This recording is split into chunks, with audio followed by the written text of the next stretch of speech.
your host, Cheeky CP. What's good? We stream every Monday night at 9:30 p.m. or a little bit early today because we have a special guest, Marcus DaFingaz Manderson has joined us. So yeah, man, a lot is going on. I keep seeing all the updates. I still, read your newsletter and all that good stuff. So I mean, it sounds like you're just busy, busy, busy, busy, busy Yeah. as ever. Yeah, I try to be. I gotta be. Like it's a lot happening. Like this year is a lot for like just family wise and then music wise. It's like everything seems to be happening all at once. So it's yeah, it's a lot. How's the family? Everybody good? Yeah, everybody's good. Our daughter's a senior this year, so she's graduating. Um, and so we're doing the whole college thing, and then my wife and I will be celebrating 20 years in March. Wow, And that's a big one. yeah, then our daughter be turning 18 this year. Our son be turning 16. So it's a lot of milestones happening all in 1 year. So yeah. So is that going to be like a big trip? 20 years. Um, You got some planned? we don't because of the college stuff. So Yeah. I've actually been asked to go. Our daughter wants to go to. She's looking at a couple schools in Atlanta, and Hmm. I've been asked to go to a conference down there. Um, and at the end of March, our anniversary is March 3rd, and then our son's birthday is March 4th, so it's like back to back. We'll have 20 years, and then he'll be 16 the day after. So we just got a lot happening all at once. I don't think vacation in March because we got NAMM coming up, and then I've been Yeah. asked to go to a bunch of conferences this year. I don't know if I'm gonna make it to all of them, but Yeah. there's a couple more out in LA. There's one in Nashville. There's one in Atlanta in March. So I'm gonna try to do as many as I can, but uh, trying to balance that with like traveling and then also the college, tours and just life. But Yeah. yeah, um, I hear that, so man. no official trip planned as of right now. Yeah. Maybe you guys could do something later in the year. Yeah. Um, let's dig into what's going on around the corner. The NAMM show is January 25th in Anaheim, California. Yes, sir. So I know last year was a pretty big year because you were able to put together a pretty big panel at the show talking about sync. So let's just kind of start there. What can you just give us like a recap of what happened last year at the show? Because that was kind of like I think your first panel you put together at NAMM. So Yeah. let's start there. Tell Yeah, us about yeah, that. definitely jump into that. I actually have another even before NAM this weekend. I'm speaking at another conference. It'd be fully virtual, um, Okay. called Sync Music Success. So that one you can actually check out. I have a lot of people that have been asking they can't go to NAM. They're like, hey, is there something that's going to be virtual? So that one will be fully virtual. Um, so if you go to Sync Music Success it's on the Eventbrite. That'll be starting Saturday at noon Eastern Standard Time, and it'll be like 5 hours, 5 6 hours each day. uh, and it's a great program. I'll be on I think I'm on the ads, promos, campaigns panel. I'm trying to see if I can check out the tickets now because it was really for events that I've been like looking and prices and stuff. Like they've been a lot of them have been expensive. This one has been sort of the cheapest I've seen.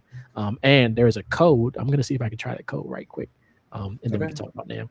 If you go Yeah. to the site and you go to get tickets, the early bird discount is $99.99, which I don't think that's going away because it's in a couple of days. Um, Okay.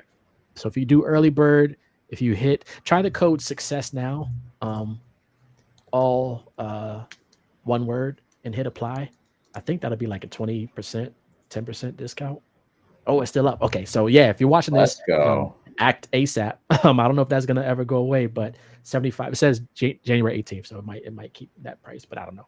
But $75, Yeah. and then you can scroll down and see or you might have to go back to the main page. You can see the agenda. They have someone talking about um, the legal side, different genres Hmm. of sync, um, and yeah, if you scroll down there, yeah, right there, the agenda. You can see what it's all going to be about. So definitely check that out. Film and trailers, that one I definitely want to tap into. Shout out to Brent Daniels and Gildy. Um, so that'll even be before NAM. So that is going to be a good lead in for me into NAM. And even some people that are going to NAM are also going to this. So they'll get like to start the year off right with all this sync knowledge and can hopefully execute on some of it, start getting those placements. So that'll be this weekend. Uh, Coming that's right around the corner from like That's dope. yeah, So it goes from here. Let's go check it out. So we got and that's this Saturday, right? this Saturday. Saturday, Yeah, January 20th. Yeah. So wake up, have a nice breakfast, get your coffee, go do some chores, log on at noon. They're going to have a 30-minute intro. Then you jump right into it, and you're talking about TV, film, and trailers. Marcus is going to be on this one. You're gonna be on talking about this one or no? No, so I'll be on. I think I might be moderating one of them. Okay. But I know I'm on the panel, the ads one, which I think might be the last day, the last panel, the last day. Okay, and then shout out Excalibur Zero. He's talking on the 1:30 panel. Yeah, Excalibur Zero and Daraj were on the NAMM panel last year, so shout out to them. Okay. And who else? Jay Nolan, who was on the Artist Empowerment, he was on the NAMM panel last year. Who else is on there? Brian Z. He's a dope guy. Eric Campbell is on the NAMM panel this year. Oh, nice. So shout out to Eric Campbell. Control Camp. Wendy and London are also on the NAMM panel this year. So a lot of it is going to be some crossover, but they're going to be talking about women in sync here at Sync Music Success. Okay. And then I'm really interested in the legal, John Shield. I've been trying to connect with him about getting some legal things settled, situated. So I've heard some great things about him. But yeah, it's going to be dope. So definitely tap in. LaMarcus Miller, I believe, is a music supervisor. JS, aka The Best, is a sync creator in the sync space. So yeah, definitely tap in. You see there's going to be a Latin, and then there I am with ads and promos, which is there you go. Perfect timing. Awesome. Who's in the show? And you're going to be kind of like moderating this panel, or is it kind of like a back and forth discussion between you and Kevin? That's a good question. I have questions, so probably moderating, but I'm happy to share insights. And from my perspective of the ad stuff, I'm literally working on like ads right now. And I really like doing that because it's not as intense as the trailer stuff. It's not like a full song. Usually ads are less than like 30 seconds, sometimes 15 seconds. But I can create that quickly. So I like tapping into that lane, definitely. So we'll talk more about that at the conference. That'll be the last day on Sunday. That's super dope. So yeah, check it out. Everybody who's, looking for something, 1 day, 5 hours of your time. It's this Saturday, $75 with that discount code. Yep. Sync Music Success. Get your music in TV and film conference. That's awesome. Cool, man. That's awesome. Okay, I'm gonna stop sharing that screen. No, all good. I'm trying. I meant to get my social media post earlier, so I'm doing it now. Trying to be like, yo, tap into the show. All good, man. I know everybody watching football right now. I know. I got it on the screen. So like, yeah, I got it up. We just, obviously my team is the Bills, and we just played at 4:30, so we're feeling good right now. You were about to say you riding high right now. Yeah, it's not a sad day on the show today. It's a happy day. That's dope. So okay, cool. So let's talk about NAMM 2023. You had a pretty big panel. So let's talk about that really quick, and that'll kind of bring us into this year's show. Yeah. So NAMM, you got a lot going on. First time I went to NAMM was 2022, and I might have spoke about it on some recent episode or last year, some episodes, but went to NAMM 2022 was the first time I went in person. And of course, going to these different workshops and panels. And I was like, I could be up there. So I pitched to NAMM several ideas, and they really went with the sync one. I didn't tell them that my plan was to have all African-American men up on stage, but that was my plan. And like that was the vision I had. So reached out to a bunch of guys and ended up having way too many that the NAMM wanted, but I had 7 guys plus me, so 8 African-American men up on stage talking about sync licensing, and put that together. And to the point where like a couple weeks before they wanted me, they said, you got too many people, you need to cut like 2 people from the show, from your panel. And I was like, I won't do that. It's either all or nothing, and sort of like putting myself on the line. And of course these guys, we all already had stuff booked, hotels and stuff. And I was like, it's all or nothing. And then there was some back and forth there. And but then they eventually went with it. And I was like, okay, well, let's do the program in this way. And ended up being sort of like shedding that light, like the first reawakening of the diversity in the sync space. What can be done at events like that, shedding a light on, minorities who are involved in the sync space. And I was talking to someone earlier today, and they were like, yeah, because a lot of times you see some of us like here and there, like us meaning like minorities, African Americans, Latin, even Asians. You see some of us in those spaces or with placements, but you don't see us all together, on one stage, or at in that one site, sort of like holding. Let's see. I'm looking at a comment. I don't know what that is. Looks like someone's trying to offer a promotion. Nope, not today. But yeah, so that was the first sort of impetus in that, and knowing what I had to put online for that, and there was some like for me some negative things where that idea was sort of stolen and capitalized on, and I wasn't really.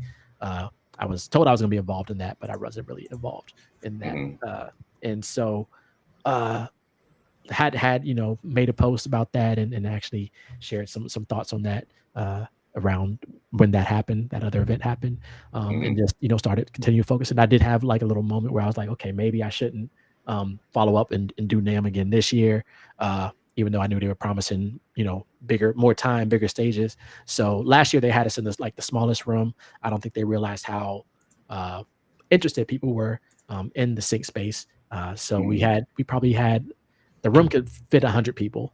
We probably had, I think we had about 700 or 800 people register for the panel. Wow. And it wasn't streamed online. So there were a lot of people who told me after that they couldn't get in, and the only reason they bought a ticket to NAMM was for that event. And I was just like, man, I'm sorry. So this year, I'm actually working on 7 panels. 3 of them are sync related, and I'll be hosting the 3 sync panels. The first one will be the 20th. Yeah. Let me pull that up because I have a bunch of those on the screen too. And what we'll do is just so people have kind of like a foundation of really like what NAMM is. Let me just take like one step backwards so we could kind of talk about that. Let me go pull sync up music license. What screen am I going to share? Let's share this screen. Okay, here we go. That's gonna look really weird. Okay, here we go. Okay. So NAMM, right? They're the National Association of Music Manufacturers, right? And forever I was thinking like, what does NAMM actually do, right? But if you think about it, it's basically an association that gathers together anyone who manufactures a musical instrument or music technology, software, all that good stuff. And collectively, you could, if you're a manufacturer, you could belong to the association. And since they represent that space, they have like, they kind of pool together their money in a way, and they can represent that entire industry, right? So the things that they do are they look at specific industries in that space that are important to music manufacturers, and they advocate for those different policies. So one easy one to think about is like the different wood that's used in making all types of musical instruments. There's like all of these rules on what you could import and export. So if you actually manufacture guitars and you have to pay a specific like tariff on importing wood from Brazil or something like that, that could hurt your bottom line as a manufacturer, right? So NAMM kind of comes together. They find out like all the areas that they have like a common mission, and they advocate, right? They're going to go on Capitol Hill. They're going to try to talk to people in Congress and try to say, hey, look, this is what we believe should happen. This would help out our industry, right? So that is one of the things that that they kind of have up on their website, right? The different laws with regards to like traveling with an instrument if you have that type of wood in your instrument, and all the different things about like policy related to the import and export of specific woods. So it's really interesting. If you go on the NAMM.org website, you can kind of look at all of their different policies on their issue and advocacy page, and you can see what they care about, right? Marketplace fairness, right? They're advocating for what's going to be good for music manufacturers, music education, and so on. So pretty cool, pretty interesting stuff. If you're down with that type of stuff, that's definitely a DC type of deal there. But yeah, that's kind of helpful. NAMM should like hire you to be like Yeah. like the Okay. PR. Yeah. I'm like, that was pretty dope. But So, yeah, so but that's it's funny just because growing up, like all of my musician friends, like they'll go to the show and like you always think like, what the heck do they do? mhm. It's a place where everyone goes to the NAMM show to see all the cool new gadgets and toys, essentially all the new cool software and technology. But behind the scenes, this is what they're doing with their power, essentially, right? Is they're Yep. trying to advocate for the marketplace. Okay, cool. All right, so now let's talk about. You said you got 3 panels focused on sync. Yep. So this is the first one, keynote panel, understanding sync, part 1. Yeah, so Sync Part 1, that'll be the business side of Sync, and that will be sort of laying the foundation because you can't really get into Sync until you have the business side set. You see the panelists there. Let me make sure that everything's updated there. We have Excalibur Zero, Brianna, Shelco, Brandon, Plan B, and Wendy Griffiths. I think we're missing one more. I believe that'll be the one Eric Campbell will be on also. Oh, So cool. yeah, they got to update that. But because each of the panels will have 5 panelists plus, and then I'll be moderating. But we'll be discussing the business side of Sync, and some of those people are creators, some of them are library owners or Sync agents. So you'll get sort of the best of both sides discussing the business side there. That'll be 10 a.m. January 25th in that large room. What's crazy is the room that the first 2 panels are in is in the same room that Pensado's Place residency will be in. And like just coming full circle, I remember like watching Posado's Place, like going to work every day and like binge watching those episodes. And I bet them, at the past couple of NAMMs, and they're great. Dave and Herb, they're incredible people. The second panel, let me see business. Yeah, that'll be 10 to 11.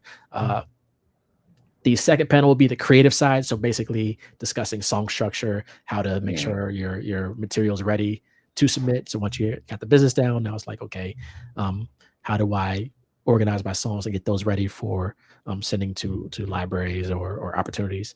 So that'll be that. That will have Willard will not be on that panel. He's not supposed to be a panelist. He's supposed to be like a +1, like a guest for someone. But London, Elixir, Amira Gad, Vo Williams, Jared Alua, and Kiara, incredible people. All creators in their own right. And some of them, like Vo Williams, like just look up his stuff. He does a lot of cinematic hip hop stuff. Amira Gad is really well connected in the sync space. London Elixir is also like a DJ. Jared was a panelist from last year, and Kiara does a lot in the education space, teaching people about sync licensing. So these are people that are actually doing the work in the sync space. So proud to bring them to the stage for the creative side of sync. And then the final panel, yeah. Is it Syncrets To Success? Is that this one? Yeah. So that's the final panel. That'll be the next day, the 26th at 2 p.m. And that will be featuring sync agents, music libraries, and music supervisors. So we have Winty Morris representing Morrison Young, Farnell Newton, who works at Marmoset, Gregory Eclipse Covington. I always call him Eclipse.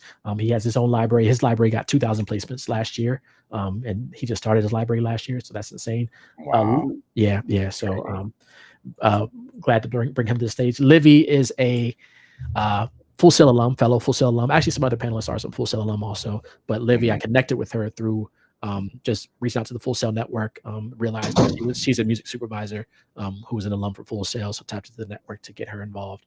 And then Philippe, I gotta still figure out, I gotta remember how to say his name. Philippe.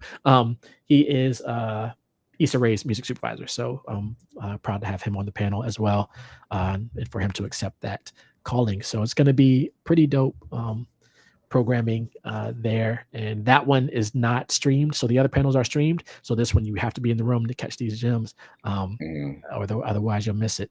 Yeah, so it'll be what it'll be. And this one is a smaller room than the other rooms also. So show up early. If you have a ticket to NAMM, show up early, get in line, do what you need to do to be in that room, and learn what you need to do and learn what you need to learn to make those connections with these people. Because a lot of them are starting to work on projects for the year, and you definitely want to link up with them. Wow. Okay, a couple questions. Yep. First would be, can you give us like teasers, maybe about some of the things that you might go over? If you have like ideas of just maybe what is, the bigger topics of discussion, I guess, for each panel, just give us like a 10-second teaser if you have, or even like questions that that you're going to ask that we'll get the answers to when the panel is happening. So a lot of it, I do want it to be sort of similar to last year, where last year was all audience questions. So, I mean, we did like a quick intro, introductions, couple minutes, but then just jump directly into audience questions to provide the most value for what people want to learn that are there. Hmm. But I probably will do some sort of um, introduction questions, like on the business side, just basically what are the basic steps to get into business, to lay the foundation so people know, okay, I need to have this stuff set. Um, and same with the creative side, like what is the basic, um, like just a basic bare level intro to Right. the creative stuff when you're making music. How do you uh, address what's being shown in the brief, or how do you respond to it and make sure that Hmm. it's something valuable that the client will want. And then the Hmm. sync library side will be more from the sync agents, like what are they looking for when they're listening to music to submit? What are they looking for when they have artists? Some of them, which a lot of people don't know, like some of them might get 20 submissions for an opportunity, but they can only send through like 3 or 4. So it's like, how do they Hmm. choose from those 20 if they all sound good, the 3 or 4 that they send through? And that's some things that I in my head that I go through. Like, okay, if I submit to this opportunity because it's $500,000 or whatever, I know there's going to be a million people submitting to this. How do I break through that, or how do I figure out if they're going to send my stuff through as opposed to the person that they've been working with for 30 years that they know has a Right. better chance. So want to get the library perspective on that. And these are basically questions that I would ask. Like I would reach out to these people, like what I do with my networking, on social media or whatever. I would reach out to these people and be like, hey, so when you for your library, when you're looking for music, how do you go about this? How do you choose what you send and things like that? So these are basically people that I would want to talk to outside of this, but I have this platform that I can use to put them on. It's like, okay, well, Hmm. you all get to hear the conversations that I want to have with them, or that I do have with them sometimes offline. So, um, and then people can, of course, ask their own questions.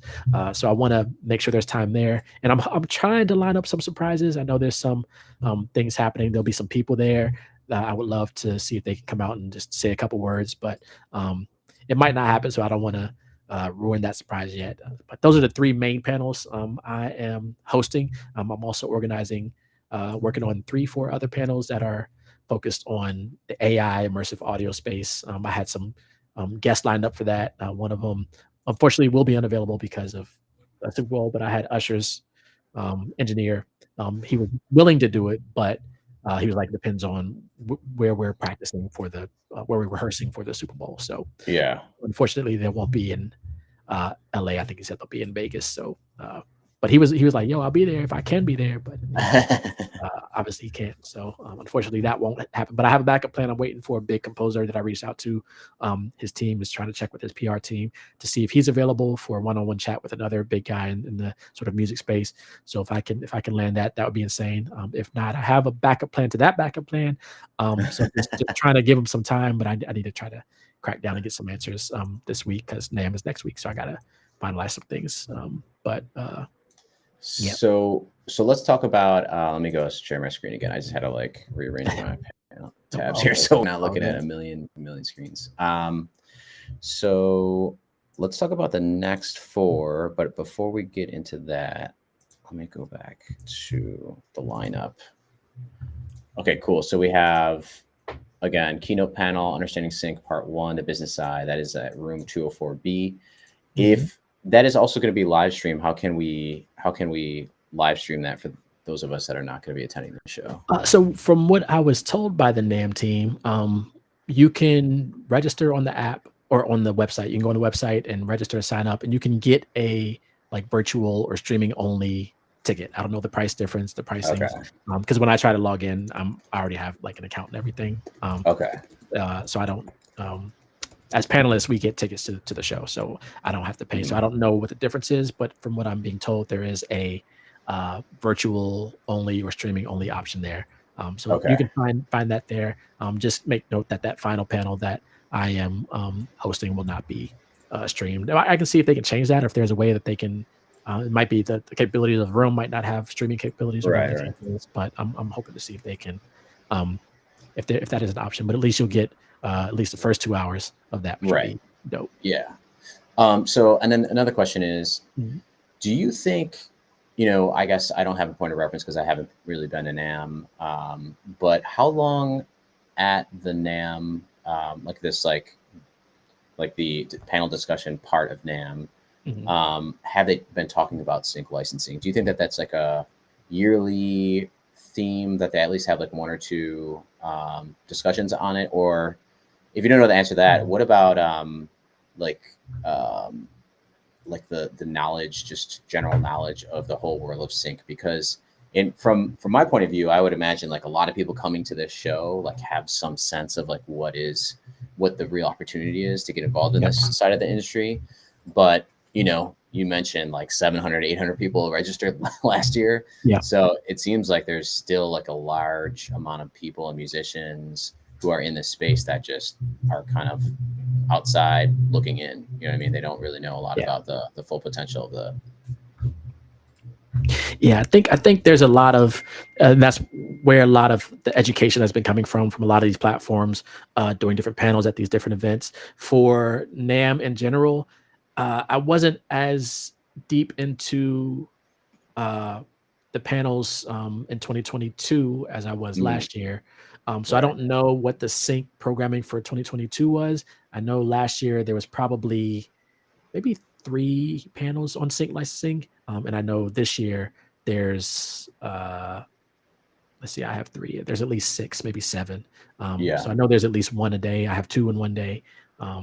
So yeah, I think there's more interest in it.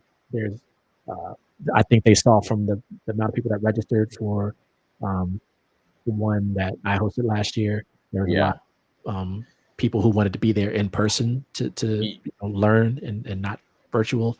So Yeah.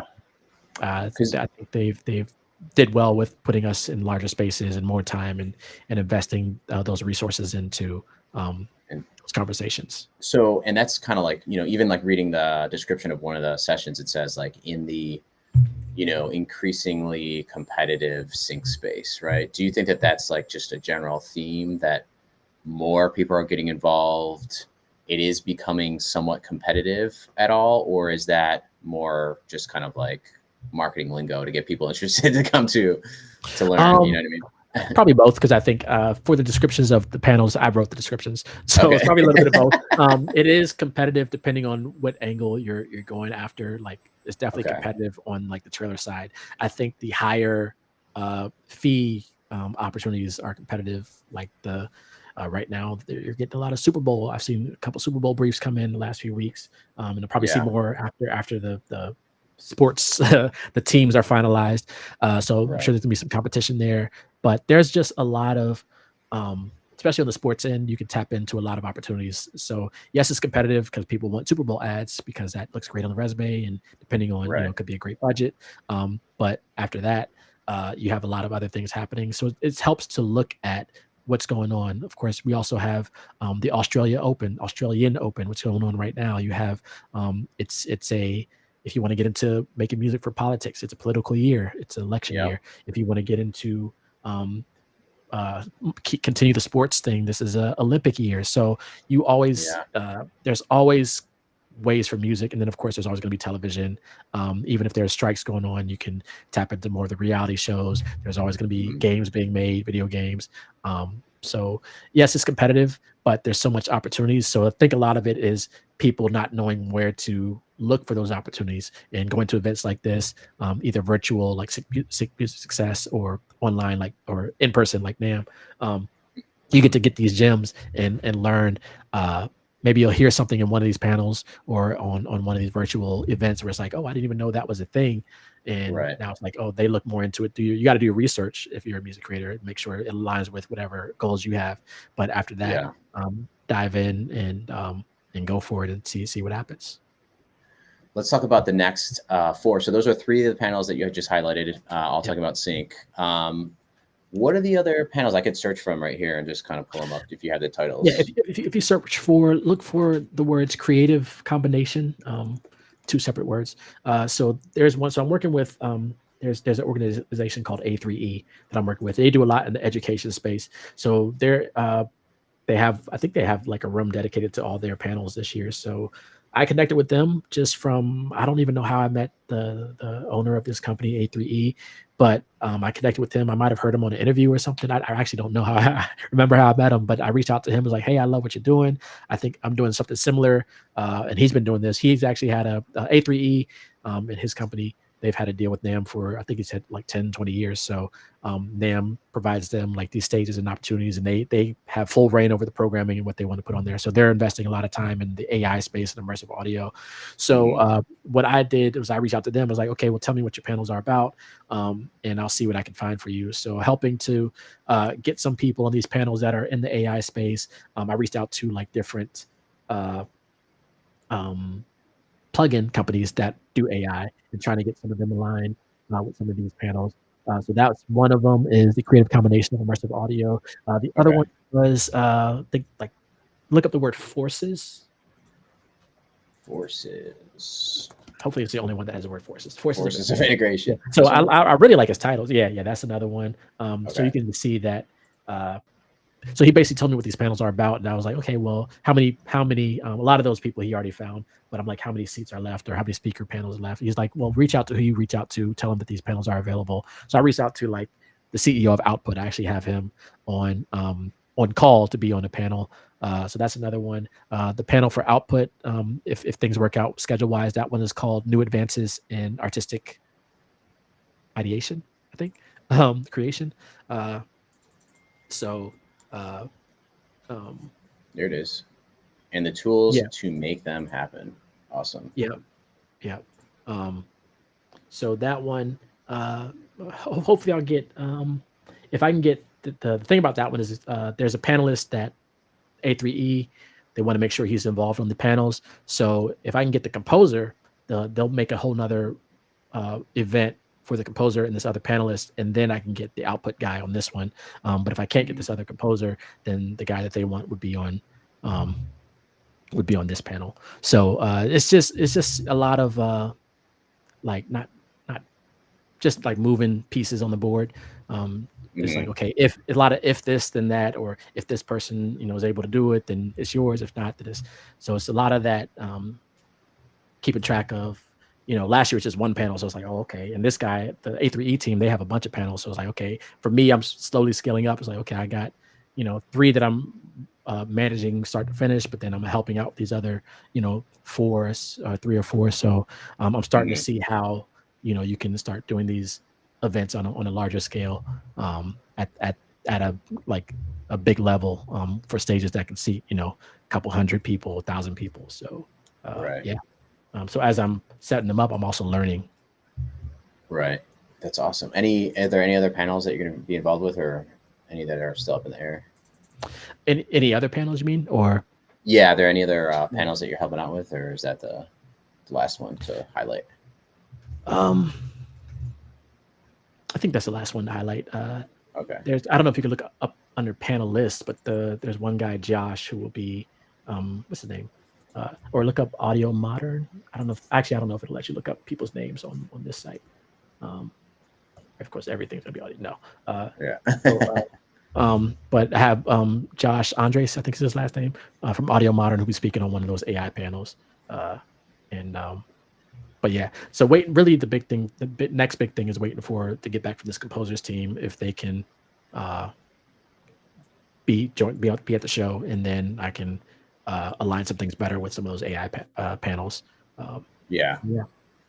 That's dope, man. So yeah, recap: keynote panel, understanding sync part 1, the business side; stay in that room for part 2, which is the creative side of the discussion. And then this is the next day, Syncrets to Success. And this is the name of Marcus's community on Facebook as well. If you look that up, Syncrets to Success, Sync Agents, Sync Libraries, Music Supervisors, and then also on the panel for these other 3 discussions: the creative combination of immersive audio and AI, the forces of integrations, interoperability, and standards impacting your art and its compatibility with other art, and finally, new advances in artistic ideation and creation, and the tools to make them happen. So, wow, man. A lot of things going down in a week. It's going to be a crazy week. Yeah, man. Well, that's awesome. That's super exciting. What about on the toys side of it? Are you gonna try to check out any booths? Are you excited about any new technology coming out? You go stop by, check out any keyboards. What's going on? I usually walk around the floor when I have time. in between like all the panels and things. So last year I was able to get in like a day early when a lot of them were still setting up, but I was able to get into the convention center a day early when they had like a media day where they only let like newspapers and whatever TV shows and things in there. So I was able to walk the floor. Some of them were still setting up their booths, but it was good doing that because I got sort of a lay of the land. Like, okay, they do have like an app and a map and things that will tell you where things are. But I was like, okay, I know that this booth will be over here. Maybe I want to go have a chat with them sometime throughout the week. This booth will be over here, and just figured out, the some booths and vendors that I want to talk to. Whether it's like, hey, what do you got in the works, or hey, I use your stuff all this time. Show me what's a trick that you can tell me about this plugin that I might not know. And then there's other things that aren't part of the official NAMM app, but like the engineers, they have a booth usually on the main floor where they're doing interviews with like some big mix engineers and producers. Like Hit Boy is going to be one of their guests. And engineers is run by Kendrick Lamar's engineer. It's called his name is Mixed by Ali, but they have this platform called Engineers, ENGINEEARS. So it's like engineer with ears in there. And they set up a booth on the floor, and they basically set up a stage where they can do interviews with all these different producers and songwriters and engineers. So I usually hang around that booth throughout the day because you never know who's going to show up. They do usually have a schedule. I think they posted their schedule today on Instagram of who's going to be there. I don't think they posted times yet, but they posted who's going to be some guests that they'll be interviewing. So yeah, going between that, and then also I like hitting up Pensado's place. They did a residency last year, and they have another one this year.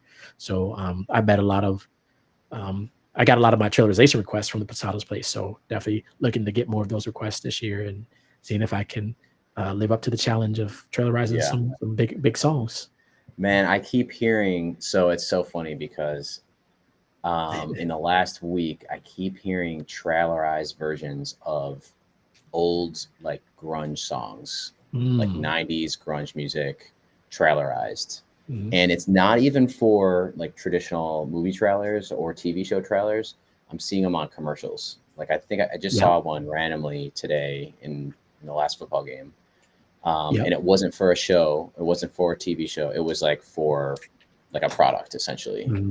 And I was just thinking, like every time like I hear one, I'm like, oh man, I gotta make a suggestion to DaFingaz. 90s grunge trailerized version of your favorite 90s grunge song. That's a challenge to you. Do you have what that ad was that you were watching? I don't. Today was kind of crazy busy, so but it was today. It was during. Yeah, it was during the Bills game. There was something that was on. Because it might be on. There are sites that you can go to see and check it out. See ads and things. There used to be. I know the Super Bowl. They always do. There's always like an analysis, like about 2 or 3 weeks after the Super Bowl. There's always an analysis of the ads that played, and that sort of lays the foundation for the sort of marketing campaigns for the year. The good thing about it is going back to the sort of oversaturation is that a lot of these companies, they spend a lot of money on the Super Bowl ad. So let's say they do spend, $1 million to get a Beyonce song for that ad. They still have a whole year to go through. So it's like, okay, they spent a lot of their budget on there. So now they can, you as a creator, you can try those $5,000, $10,000 placements because they spent a lot of their budget on that big ad for the the biggest event in the world, but they still have to advertise their stuff to get sales throughout the year. So now you can tap into the smaller budgets, the non-Beyonce budget. Right. Well, just side note, that's my challenge to you. Actually, trailerize a 90s grunge song, but a non-Nirvana song, because I feel like I don't know why that's like everyone's gut reaction is to like I'm gonna do some famous Nirvana song. Do it like an obscure 90s grunge trailerization when you have time, of course. But if you got a specific request, let me know. Yeah, and then some of them, depending on what it is, like obviously I did the Usher one recently. Because this is going to be Usher's year. Well, he's been shutting down Vegas for the last 3 years, but then I want to do another Usher one, but sometimes I get briefs. Like the Eminem one was actually a brief for, they wanted that song trailerized for a trailer. So sometimes I get requests for specific songs from libraries that I work with, like, hey, can you trailerize this thing? And then hopefully it lands. So I've gotten some interesting ones. Like I got a Bon Jovi one when we were on vacation for my wife's birthday last month. And I was able to do that while on vacation without like a keyboard. I had my laptop, but I didn't have a keyboard, so a lot of it took me longer because I was like pointing and clicking and using the keyboard, the computer keyboard, to try to play in notes. But it was able to get something done for that. Yeah. So a lot of it. What was that song? What was it? Living on a Prayer? Yeah. Yep. Of course. So yeah, so a lot of it might be, hey, the client has already cleared whatever rights they need to clear on their side to get this, to use a song in the whatever campaign or trailer or ad. So they just need a better, not a better version, a like enhanced version or cinematic version, or in some cases like, hey, we need a cover of this song, but it has to be like a scary cover or a thriller or something. So being able to tap into those different lanes, but a lot of it is music that I probably wouldn't have listened to otherwise if it wasn't for sync and trailers. And it's like, okay, yeah, I think I can make that and tap into these lanes and see what happens. So yeah, that's a lot. Most of the music I listen to now is references for like things I need to work on. Yeah, man. You're just focusing on what's most important. So how important are I mean, no, I'm kind of like going off on a tangent here, but how important are some of your trailerization templates right now? I think I saw some of your breakdowns. So if you don't know, check out DaFingaz on what's the social that you want people to check you out on? Instagram, probably. Instagram's probably Instagram and LinkedIn are actually my two biggest platforms. Okay. Because I was doing some analytics. So yeah, Instagram, DaFingaz, DaFingaz. LinkedIn, I guess you can type in DaFingaz on LinkedIn, or maybe my government, like Marcus Manderson. Those two are sort of the biggest. I do post to Facebook, but not really a lot of. I do get some opportunities through Facebook, but it's more like family stuff. I post like everything on Facebook. It's on music on LinkedIn and Instagram. So I have a funny kind of comment also, but the question was, how important are your templates? Because I know that you put a lot of time in building the templates for trailerization. Is that like just mandatory? Are you ever kind of like building something from scratch, or do you have like a couple go-to templates that are just? Yeah. So what's interesting is when I started getting into trailers, I spent like way too much time building templates. Not too much time, but I built like so many templates. I have templates for like music production, but then and I'm mentioning this because I use your labs template when I want to kind of just like try something different. But keep going. Yeah, and actually, man, I forgot I had that. So I gotta bring that over. I gotta bring that over to my site because someone the other day just asked for templates for Logic. I stopped using them because I had a template and it exploded to like, not exploded, but I ended up having like 300-400 tracks in the template, and which my computer can handle. But I would start working on the track, and by the time I was finished with it, I probably only used like maybe 50, 100 of the tracks, and I'm like taking all this time deleting them and everything. It was like, man, I didn't even use half the sounds or like most of the sounds in the template. So now I do. I don't use as many Logic templates. I usually start from scratch. Okay. If I'm working on like an album for a library, then what I would do is I would start from scratch for the first track, create that track, and then copy that Logic session, and that would be the template, and then change the sounds or whatever. But it'd be like all sort of sounds cohesive. So I would use that as a reference. But I do have track templates, so I can go into Logic and I can click, brass, and it'll load up my favorite brass sounds, or I have like a strings long, strings short. I have like a percussion template that I like, or a track template. So it's not necessarily session templates, but I have different track layouts templates that I can just one click, it'll load up all the sounds that I want to use for that particular sound, and then I'm good to go. And that's kind of like kind of like a nerdy thing that I like to ask, because it's Yeah. like, it's totally, to me, it is like probably the number one time saver if you can Mhm. get to your sounds that you like the quickest. And like, even from like a content standpoint, when you're thinking about content to make, like just even like the walking through of like, okay, I'm going to build a brass section or sound, build it out, save it as your track. Mm. I think that's what, because I don't even know the way that you might define that is if you save the sounds and you name them in Logic or whatever. Where does that save? I forgot what that's even called, like a track template. Just called a Or track template. I think it saves it. I know it saves it on the left side of Logic. So like if you have a With your track, own library, right? yeah, with your own library and stuff. So I think Yeah. it saved it under like user sound or user something. I don't know the Okay. exact User name. presets. User Okay. presets. Yeah. Yeah, that's the word. I'm like fumbling around as I can't even say the word preset. But yeah, like that would be like dope content. And coming from you too, I would definitely like learn a lot just like watching a DaFingaz session, create some presets, and then load those into your library, because I feel like a lot of producers just kind of look past that. And for me, it's like sometimes it's like a battle of just like, do I want to, like, what do I need here, and like what Mhm. template should I start with? I have a couple templates, and yeah, that's just kind of like another side tangent. But the reason I'm bringing up the idea of templates and presets is because right now in the music production space, beat makers, you see a lot of those videos of people doing those like time lapse run things where they time themselves on creating a beat, like within a certain number of seconds. I don't know if have you seen any of these at all? Like a Um, time run. Like I did. What is the one that everyone's doing? It's like a speed beat making speed speed run. run. Yeah. Yeah. I've So seen yeah, some of those on like like the Soldier Boy beat. Like people yeah, are yeah. I've trying to seen that like, one like on either Twitch and they were using like FL Studio and they did it like yeah, 30 seconds. I was like, yeah, exactly. You need to do a trailerization speed run.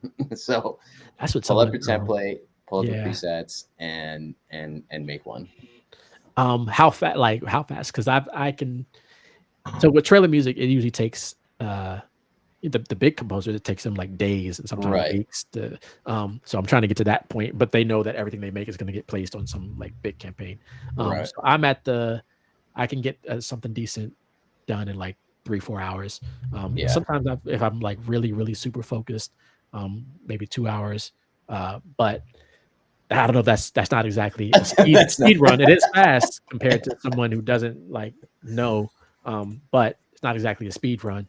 right. But From a just humor standpoint, I'm thinking of like how hilarious it would be if you if you pulled something up, even if you just like, you worked on something you knew, the beat already. You just like laid it out quickly and then put it out there for the world to see. Like, I did it. Dun, yeah, dun, yeah. dun, dun, dun. I did the Terminator 2 soundtrack in 25 seconds. Okay, enough Yeah, yeah. I'd be like, music wait, nerd what? stuff. Yeah, yeah. But someone did mention the other day to me, I think it was on one of the platforms, Threads, maybe. They were like, you should do a Twitch like trailer speed run page. And I was like, there's always so much to keep up with. I know. And it's like It's, to think of starting another platform. I hear I started getting into Restream where I stream to YouTube and Yeah. LinkedIn. And then if I might go live on Instagram at the same time. Right. But yeah, that's already 3 platforms at the same time. So like Right. um Yeah, we have ours synced up to, I think it's like Facebook, Twitter, and then which Twitter really doesn't. It's kind of not like what you would expect. It's just like showing you, hey, look, this is this live stream, and then I guess Restream just made it possible to connect it to your Instagram. Do you do that too, or no? Because you could get the same exact stream going into Instagram Live. I do, but when I do that, I only go to Instagram Only do because Instagram. because the format's different. So Right, the uh, orientation. I tried to do YouTube and Instagram at the same time, but YouTube, I had it formatted for YouTube, and Instagram was cutting like the video, like Yeah. cropping it weird. So Right. Yeah, because you have to like do yeah. the orientation, change that or whatever. Yeah. So when I go live on Instagram, I actually don't do it through Restream. I do it through the Instagram app. You can stream from your laptop or from your desktop to Instagram and share your like sessions and stuff. So I started doing that, but not through Restream. I just use OBS directly into Instagram. Nice. Awesome. Okay, so cool. Is there anything else you want to talk about? Specific to the NAMM show coming up, or Um, no, just finalizing all the details, trying to get um things set for the year, trying to find the big thing about going to the floor and talking to these vendors, showing them, what I do, like, in the music and sync space, and just trying to be like, "Look, do you have anything? I need some I don't really need any more software, but, if there are companies there, like, I would love to see." I saw Spitfire there 2 years ago. I don't think they were there last year, but would love Mhm. to see them or Heaviosity or, like, Keep Force. A lot of these companies that are in the trailer side, like, "Hey, you got some software?" Um, Yeah. what's on the, what's on the slate for the year, and they need me to test it out. And then, um making sure that I have enough space because as music creators, we run out of space like quickly. So hard drives, space is getting real slim. So need to see if I can hunt down some. I actually need to clear out some of my sessions. I have like 600 Logic Pro sessions on my desktop, so I need to on my Yeah. laptop, so I need to back them up and get them off the drive. I just did that. Yeah.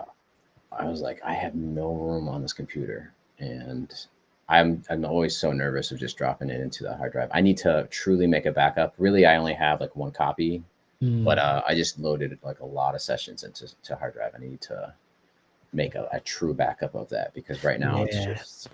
it's just that one hard drive. If that hard drive fails, it's gonna be Yeah, sad you gotta get that backup. day. I have 2 backups, so I still feel like I need more because Yeah. I have uh, I have a backup drive that's like 12 terabytes, which that's getting low too. Hmm. But then we have a cloud backup that we use. I forgot the name of it. But even that, like, it was fine when I had like a lot less material. But I think Hmm. now that we're getting into like the terabytes of space, to back up to the Yeah. cloud is just like taking forever. And but you gotta figure it out. We gotta keep them backups because and then I also back up to Google Google Drive. Google Drive. So I Yeah. was using Dropbox, but then moved over to Google Drive. Yeah. What is a typical like session size for a trailerization? I mean, with like 100 tracks, you're talking like, is each session like a gig or more, or what do you? I have some that like hit like between 1 to 5 gigs, depending on how many tracks, and then some that might be a little less. What I need to start doing is bouncing. Like once I'm done with the track, is just bounce everything to audio, Hmm. which I don't do unless they need stems, which they do. But usually, if I'm just making the track, I make it bounce to stereo until like a library signs it, and then I go back and try to get the audio. But I need to start doing more of the just bouncing the audio um, Hmm. upfront. But I don't because if I send it to a library and they want to make changes, then I got to go back in and edit the MIDI. But usually they might want to change like 1 or 2 parts. So yeah, I just got Yeah. to get more into the habit of bouncing the audio because it's a little bit more of a fail safe, sort of like another Yeah. backup option in case the MIDI track doesn't work or the sounds or I don't have my hard drive that has that plug-in and like plugged up to my computer. Um, so yeah, I got to start converting to audio more. Oh man. All right. So I'll just change direction. What are some of your goals this year? I know that you are on your grind at all times, Marcus. Like, you are one of the hardest working producers in the sync space. You got everything going on, man. Yep. Reviews, you got the content like crazy, going live all the time, panel discussions. What are some of your big goals this year? The immediate goal is to land a Super Bowl trailer or a Super Bowl commercial. It can be a trailer or commercial, or both would be great. But to get an ad on the Super Bowl would be great. So we'll see what happens in a couple weeks. Fingers crossed. The goal is still to land a Disney trailer. Hmm. I haven't had that happen yet. I do have music at Disneyland, but always like, man, I need to get that trailer. So hopefully, at least one more would be great. And I don't know if I want to. Say I it. did it You like I don't have said. to say it. I did You a don't have to film. I say did it. a film last year, but composing for composing for a film takes a lot of time. Um, Hmm.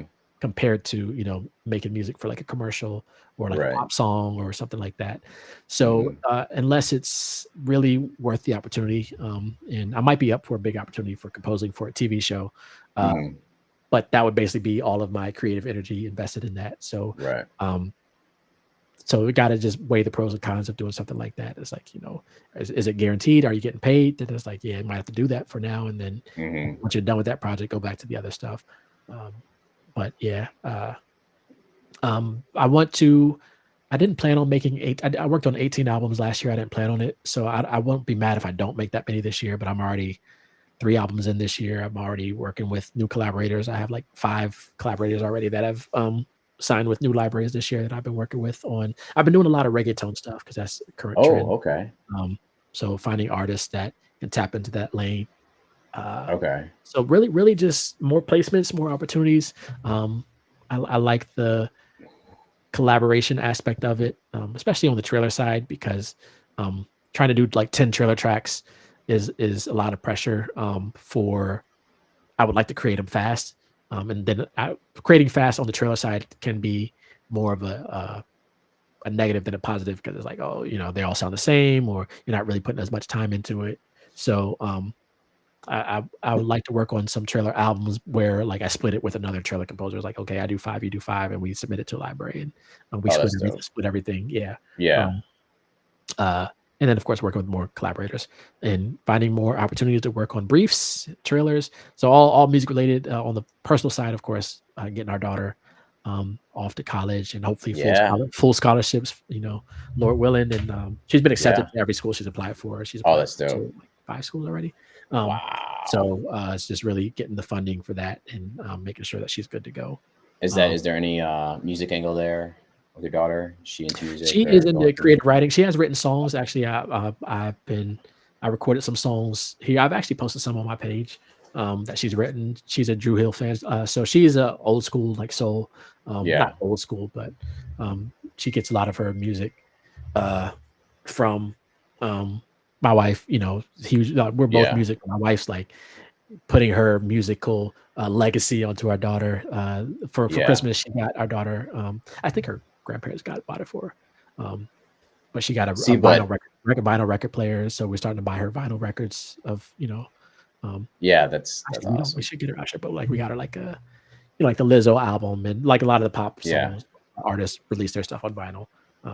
But yeah, See, but we're getting old, man. That like Drew Hill is starting to be considered old school too, right? It's like slightly old yeah, school. so yeah, so it's like you know, um, it's you got to start to realize that you won't be young forever, but the kids will keep you young.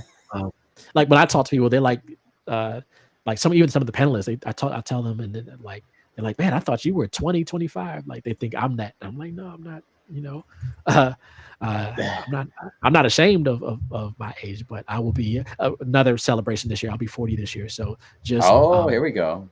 just hitting those milestone ages Yeah, and man. realizing, um, That's a big one. and still, yeah, and still, you know, um, still focusing on the goals and dreams, but really wanted to get her off to college, and then it'll just be us and our son and our dog, and then get him ready for college. He has 2 years, so it's just going to be back to back, and then slowly get to the process of empty nesting as Wow. we enter into our 20th uh, Yeah. year of marriage. But uh, won't complain, wouldn't trade it for the world. And of course, the Yeah. ultimate goal is to get more placements and to make more money. So, I mean, I would love to land like a 6-figure placement. That would be like I know of people who've done it. It is possible. It can happen. So trying to find those right opportunities, those right libraries, Hmm. those brands that, you know, can just spend money like that. And I hear stories all the time. Oh, this brand spent $1 million on this campaign and they never did anything with it. So, and you get to keep the song and you can pitch it. It's like, man, that's insane. Like, Yeah. so yeah. Holy man. Um, yeah, man. So just talking about the potential empty nester phase of your life, you'd start building out a bigger studio. Man. Let's just start like go into your kids' rooms with like a tape measure. Just start taking Not measurements, measure it like while they're in there. It's like like, yeah. What are you doing? Nothing, measure it. nothing. Yeah, yeah. I have actually I like my room because it is like a music room. And I need to clean this out. That might be a goal this year. But really, I would love to like one of those placements would be enough where we could look into. My wife wants to move to LA. I don't think that's going to be in the cards Mhm. anytime. Just LA is expensive. Um, Yeah. but we could consider some other areas if it's in the. But it has to be because I work full time also, so it has to be enough where I wouldn't have to work full time at least in the corporate space, and I could focus on music full time while ensuring Hmm. that we're getting enough income from the music side. So yeah, laying those foundations on the sync stuff, on the trailer stuff, putting those Yeah. that music out there, seeing what happens, yeah, you never know. Yeah, man. Well, that's amazing. Thank you for the update. I'm just gonna say good luck. Good luck at NAMM. Actually, good luck this Saturday. Yeah, thank With you. the first panel discussion on Saturday. That's pretty dope. Virtual event. Also, good luck at NAMM. Hope that goes well. I hope all the panel discussions are smooth and you have large attendance. And then, yeah, big goals this year, man. So good luck with all your goals. And obviously, it's always great having you come through to the show. So you're always welcome to stop by, give us an update, all that stuff. I challenge you. This is a beat making podcast, so I challenge you to trailerize a '90s grunge song at some point throughout this year. Just because I keep hearing it on TV, I'm like, man, that has to be. You probably missed the window for those briefs, but still, it sounds like it might be like a Yeah, it's trend. probably going to be a trend. Traillerization in general is a trend, so it will disappear at some point. But whether that's a year from now, a month from now, who knows? Uh, but the thing about it is, I get briefs all the time for, I would say, at least once a week for to trailerize a custom song. So I wouldn't be surprised if I might already have some in the catalog. I have like 50 trailerizations already in my catalog that are pitchable and that I do pitch. Yeah, And then yeah, there's a library that signs like they want to sign all of them, and I'm like, I gotta keep some for myself so I can pitch to other opportunities. Um, but it's when I get those briefs, I like listen to the song. I was like, okay, do I hear something where I can take it into a cinematic direction? And then if so, then I go after it. So I wouldn't be surprised if I get some of those 90s grunge. I might already have some in the catalog, okay, 90s grunge type songs, briefs coming in, especially if it's going to be a trend. If it's already playing during some of these high profile sports games, it's like, okay, it's probably going to be a yeah, trend throughout the year. yeah, yeah. But yeah, man. Anything else you want to drop before we call it a night here? Anything else? Just check out the site, DaFingaz.com. I got to upload some more things. Like people have been asking for templates. So templates, however you want to say it. Logic Pro templates. So hopefully I'll get some of those up this week. I just uploaded a webinar, networking webinar that I hosted last month. Basically showing some insights into networking. There you go. Yeah. You go to Earth Tone is tuning in. What's up, Earth Tone? Um, Go to sample packs. I think it's that. Up at the top there. Okay. Um, and you can see it might take a second to load the networking There we webinars. go. That webinar is up there. You can also get some scripts for networking, and then I have sample pack. I gotta sort of organize them better, but for me, it's like let me just get it up on the site, and then I can figure out how to organize things and categorize them better. But Luxurious Keys is a royalty-free sort of Maybach Music type piano loops. Then I have Clap Friday, which is royalty-free clap loops. I have Sting endings, which is great for sync licensing up there. You can use those royalty-free Sting endings, and then I have some other packs. The other packs are not royalty-free, but you can check those out. So really, when I'm looking for stuff, if I'm like going, if I'm making a music or I get an opportunity to produce, like for example, the reggaeton stuff, I was like, okay, let me find some reggaeton drum kits because I don't really have a lot of those, and Right. I found some, but it's like, okay, maybe I should go in and make some of my own of those too, and put those out there and sell to people. So when I'm looking for things, it's like things that I'm looking for. I'm guessing that at least, maybe some other people, music creators are looking for. And so let me go ahead and find them and put them out on the site and see what happens. But the webinar is dope because that I go into some insights. I go into how I connected with Usher's team. I go into sharing I share some of the scripts I use. You can also purchase some of the scripts there for like social media, like Instagram, LinkedIn, when I'm connecting to people. Mhm. A lot of those networking gems that And I also go into more details in some of the NAMM stuff because this was around when I was putting all the panelists together for NAMM. So Yeah. just dive into the networking mind.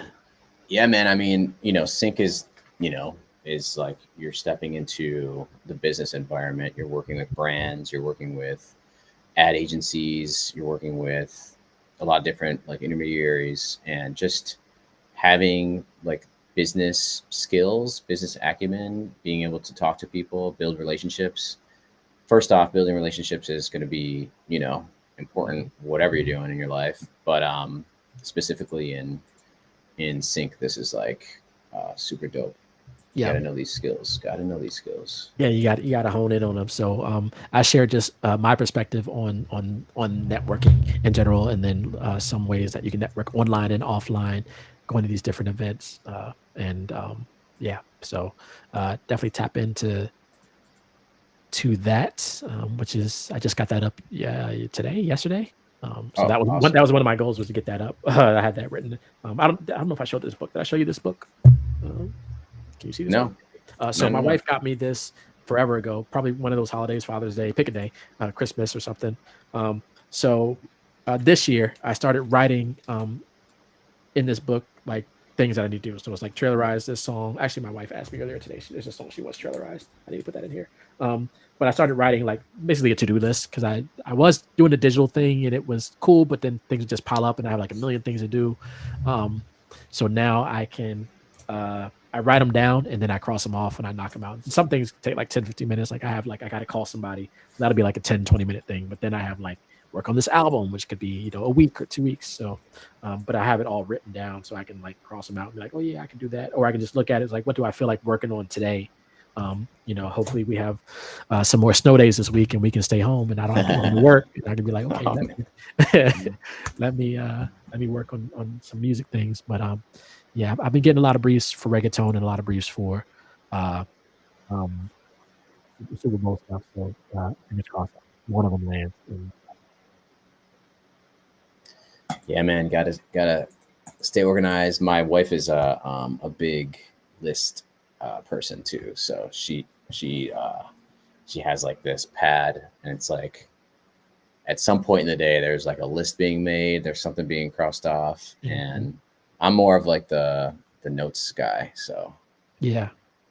that's the way that I Yeah, manage shout everything. out Earth Tone says shout out to the wives. Shout Definitely out to shout the out to the wives. wives. A lot of this, everything basically I said like wouldn't be possible. Like literally the computer I'm using, my wife was like, what do you need to, for your setup? This was like 2 years ago. I was using like an 8 GB RAM computer. It's taking me forever to make like the epic cinematic stuff. Just because 8 GB won't get you far in the epic trailer stuff. And I was just like, I need basically top of the line back. And she was like, okay. And a couple months later, she invested in that. So I'm like, okay, I gotta put this thing to work. Got to get a return on that investment, and then a lot more. So yeah, so definitely shout out to the Wow. wives, and also these trips. They're not cheap going to these places. Yeah. And then once you're there, especially LA, because it's like once you're there, gas is already like $1 million a gallon, and then LA is like 2 hours away from LA, so traveling within LA is insane. Ubers Whether like you're Ubering are or renting a car, crazy. Yeah. yeah. So it's just like, even I would tell my wife, I was like, I don't even know if I'm gonna be doing as much around the LA area as I did last year. I might just hang around like things I can walk to, like in that Yeah. Anaheim area, unless I can, get a ride from someone. And that's the other thing about going to events like that. You can talk to vendors.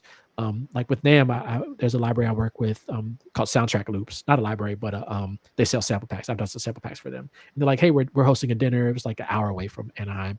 And they're like, hey, you want to, we can split an Uber. It's like, okay, that's, there's ways to figure out, like when you're networking, there's ways to, it's like, hey, I'm going to this party. You can invite someone that'll go with you, and then you can split the Uber, and then you invite 2 or 3 people. You can split it 3 ways. And so it's like there's ways to figure out how to save costs. And what's great about that is you can hop in a car and you can have a conversation with someone for like an hour, like a library owner or whatever. So you never know. Hmm. And I also share a story about that in the webinar, in the networking webinar, about how I connected with. This is the assistant to the guy who mixed Kanye's Donda records. Hmm. So was able to link up with him. We were going to back to the studio from NAMM, which was about an hour away, and I had a friend that had a car, but I couldn't get in touch with them. So it was like, hey, we'll just split an Uber and Lyft, and just had a conversation with them for like an hour. I'm stuck in LA traffic, so you just never know Oh with events wow. like that what can happen. So Yeah, that's um, crazy. yeah, it's all networking. It's all um, like one thing I would say for like the youngins, uh, as a veteran, as not a veteran, as an old guy, but um, like if I was gonna, just share as if I'm sharing with my daughter, like, hey, you want to study, go to college, you want to study marketing, you want to study business, but business and marketing can get you far because there's a lot of terrible products that are marketed really well and make $1 billion a year. The Hmm. product itself is like terrible, but great marketing can get you a long way. But great marketing and a great product, I mean, you're out of here. Hmm. So definitely want to study marketing, business, financial intelligence. So yeah, there's some things that are across the board in any industry. You just need to have an understanding with, and then as you get into specific industries, knowing those business practices, like in the sync Right. space or in the trailer Exactly. space. The lingo, the Yeah, jargon, yeah, the best practices. Yeah, you know what I yeah. mean. It's like Um, you just hone in on that specific industry and that ecosystem. Yeah, because this is a very unique aspect of the music side. It's not exactly record label business, which is totally Right. different. This is like sync. A lot of it is marketing and business on the sync and trailer side.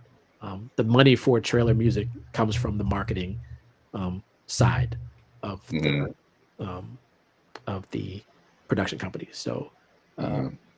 yeah, a lot of it is centered around marketing and business. So yeah, And that event on Saturday too, just having a legal person there speaking, that's pretty dope too. You got like yep, that panel session on Saturday. I think you yep. said there's like that one.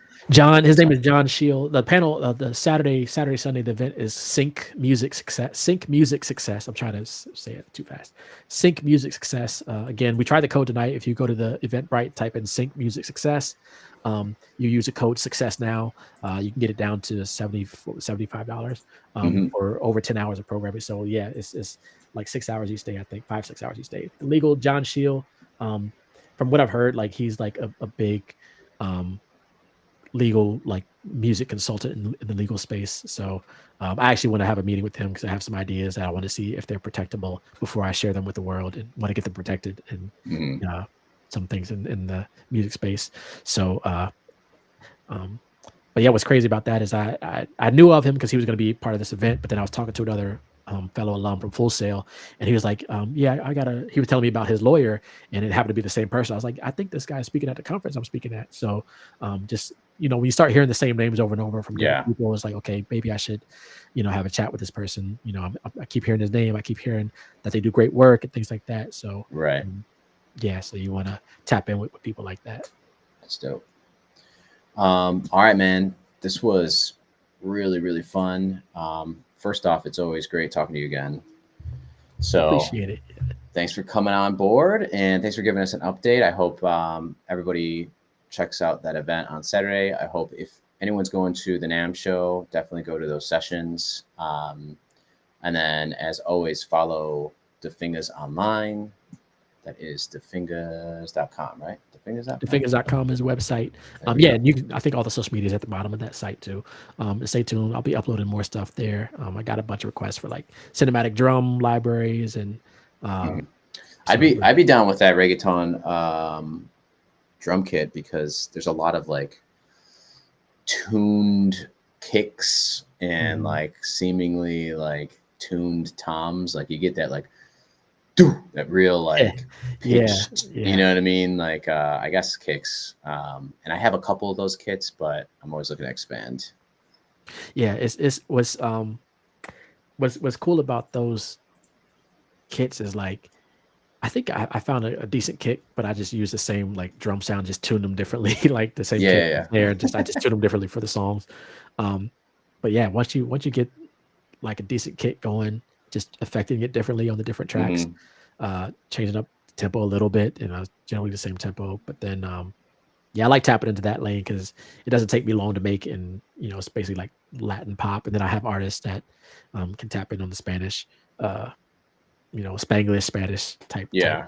sound. So yeah. I have about I'm trying to pull up like a little mini 5-track album of reggaeton. I have about Mm, 3 or 4 like good, tasty beats. I'm probably gonna go, like, I think your Facebook group is great because like it's a great place to kind of, you know, get in front of artists. So I'm Yeah. pulling it together as I was like, you know, throwing all my sessions onto a hard drive. I'm like, wait, I have really good, like 4 really good tracks here. I should find an artist for. Definitely tap into the group, because I made a post last week because I started getting these requests. So I made a post like, hey, if you are a reggaeton artist, make sure on the directory that you put reggaeton.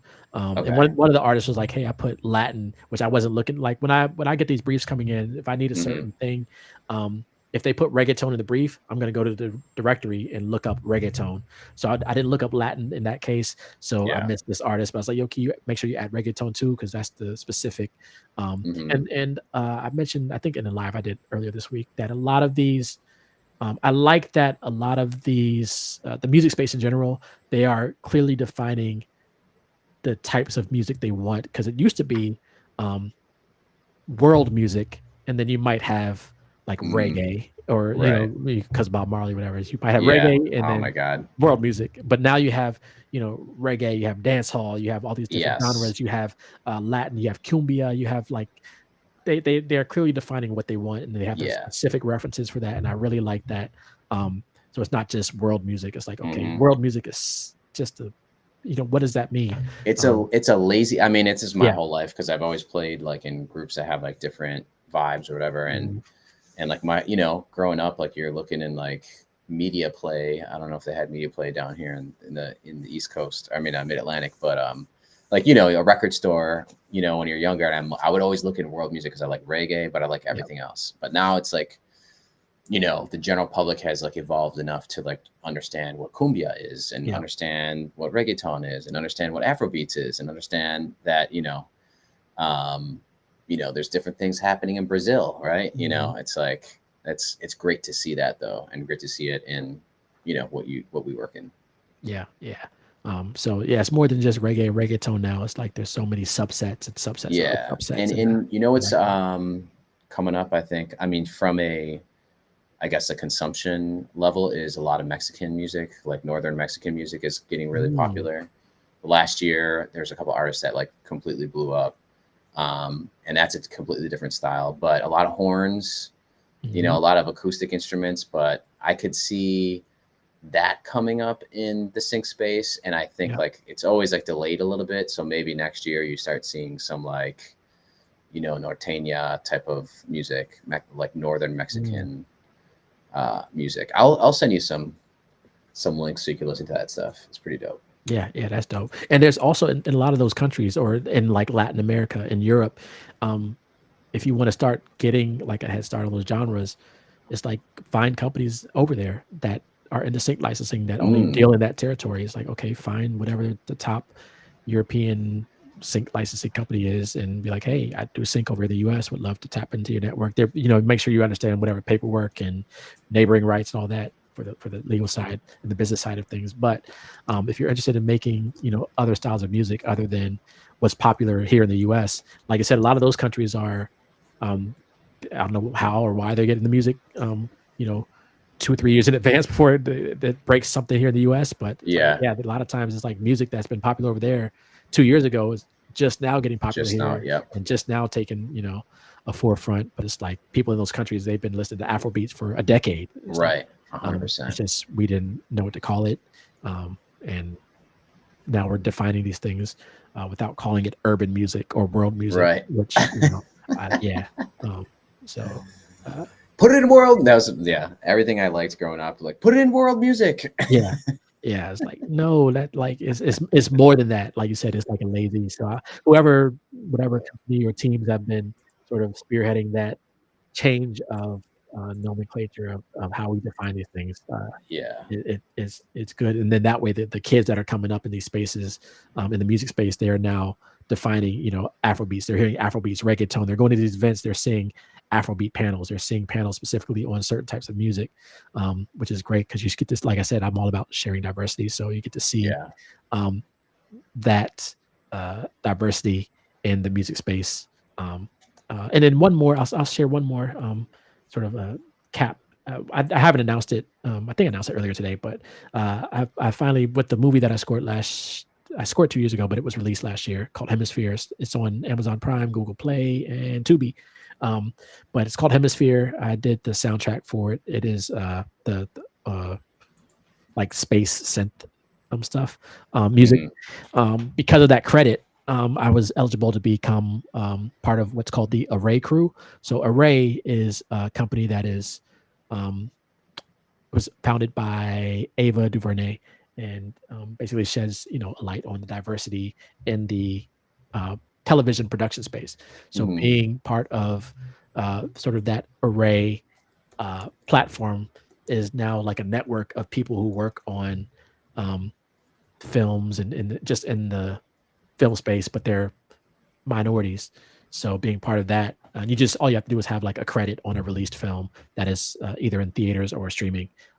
So at the beginning of the year last year, I heard about Array. Like I had a friend in the sync space. He was like, "Yo, you should join this community." And I was like, "Dope." And I tried to join, and they were like, "Yeah, you're not eligible." I was like, "What do you mean?" They're like, "You got to have a credit on a released film." And I was like, "Well, I got museum exhibits, I got like theme parks, but that didn't count." So for some of these communities, they really are specific with, if you're getting into sync, you might need to have some IMDb credits lining up. So I actually started going through my PRO sheets and listing credits on my IMDb profile, so that I actually have a lot of music on this current season of Catfish, or from a library that I work with. So they're all starting to, the opportunities, the placements are starting to land, and the opportunities are just coming in. So I'm trying to get to, and then talking to people who have been living this life. There's a guy who's been in the sync space for almost 20 years, and he just got over 4,000 placements last quarter. And I was like, "You mean last year?" He's like, "No, last quarter." Like, I can't even imagine. I know people that get like 100 placements a year. Like, yo, that's dope. But over 4,000 placements in a quarter. And I was like, man, he found his lane. That's who you want to talk. You want to talk to people like that, because Yeah. it's like, even if it's like $5 a placement, which we know is more than that, it's like that's a lot for a quarter. Like, yeah. But that's also the definition of like finding what you're good at. Yeah. And also finding a lane that maybe has that no one else really realized might exist. You know what I mean? Like, just because I a lot of the people that talk about sync that I listen to, that's kind of like one of the takeaways is like, make stuff that you're good at making, and you might find a lane that, there's a lot of opportunity. So yeah, that's 4,000.